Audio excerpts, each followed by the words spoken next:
الحمد لله وحده لا شريك له والصلاة والسلام على من لا نبي بعده أما بعد فأعوذ بالله من الشيطان الرجيم بسم الله الرحمن الرحيم فاسألوا أهل الذكر إن كنتم لا تعلمون وقال النبي صلى الله عليه وسلم من يرد الله به خيرا يفقهه في الدين اللهم صل على محمد وعلى آل محمد كما صليت على إبراهيم وعلى آل إبراهيم إنك حميد مجيد اللهم بارك على محمد وعلى آل محمد كما باركت على إبراهيم وعلى آل إبراهيم إنك حميد مجيد۔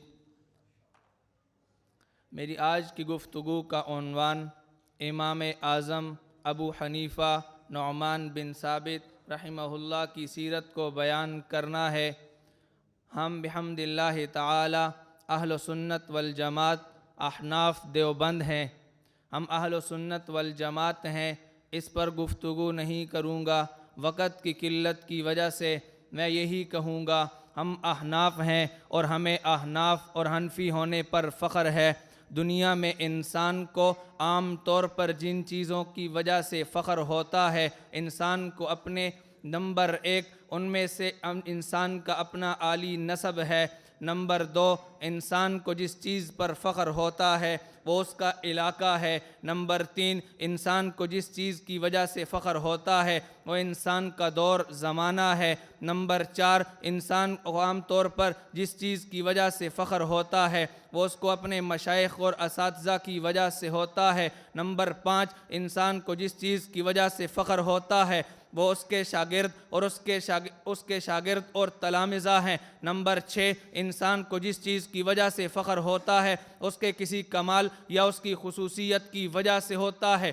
تو ان 5-6 چیزوں میں سے ہر وہ چیز جو انسان کے اندر پائی جائے تو انسان فخر محسوس کرتا ہے۔ ہم اپنے آپ کو حنفی کیوں کہتے ہیں؟ ہم نے اپنے امام کے اندر دیکھا یہ تمام چیزیں بدرجہ اتم پائی جاتی ہیں، کمال درجہ میں موجود ہیں۔ ہم نے اپنے امام کو دیکھا تو امام اعظم ابو حنیفہ تلمیذ صحابہ امام الائمہ، یہ امام اعظم ابو حنیفہ کے نسب میں 18 بادشاہوں کے نام ملتے ہیں اور 8 انبیاء کا نام ملتا ہے۔ اس وجہ سے امام اعظم ابو حنیفہ باعث فخر بنتے ہیں۔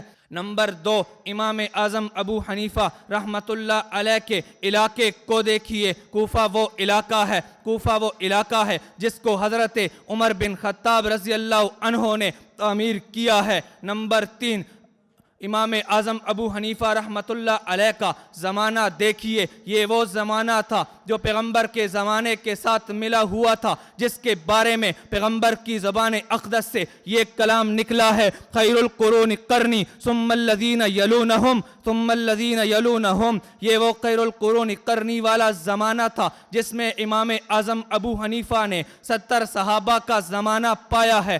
امام اعظم ابو حنیفہ رحمۃ اللہ علیہ نے 7 صحابہ کی زیارت اور ان کا شرف تلمذ حاصل کیا ہے۔ نمبر 3 جس انسان کو جس چیز پر فخر ہوتا ہے وہ اس کے مشائخ اور اساتذہ ہیں۔ ہم نے امام اعظم ابو حنیفہ رحمۃ اللہ علیہ کے اساتذہ اور مشائخ کو دیکھا تو براہ راست صحابہ سے علم حاصل کرتے ہوئے نظر آتے ہیں۔ یہ تابعین کا وہ زمانہ تھا۔ امام اعظم ابو حنیفہ رحمۃ اللہ علیہ خود فرماتے ہیں کہ میں 2000 تابعین سے میں نے علم حاصل کیا ہے۔ نمبر 5 وہ چیز جس کی وجہ سے انسان کو فخر ہوتا ہے وہ اس کے شاگرد ہیں۔ امام اعظم ابو حنیفہ رحمۃ اللہ علیہ کو اللہ پاک نے وہ شاگرد عطا کیے کہ جن کی مثال دنیا دینے سے عاجز ہے۔ امام ابو یوسف قاضی القضات بنتے ہیں۔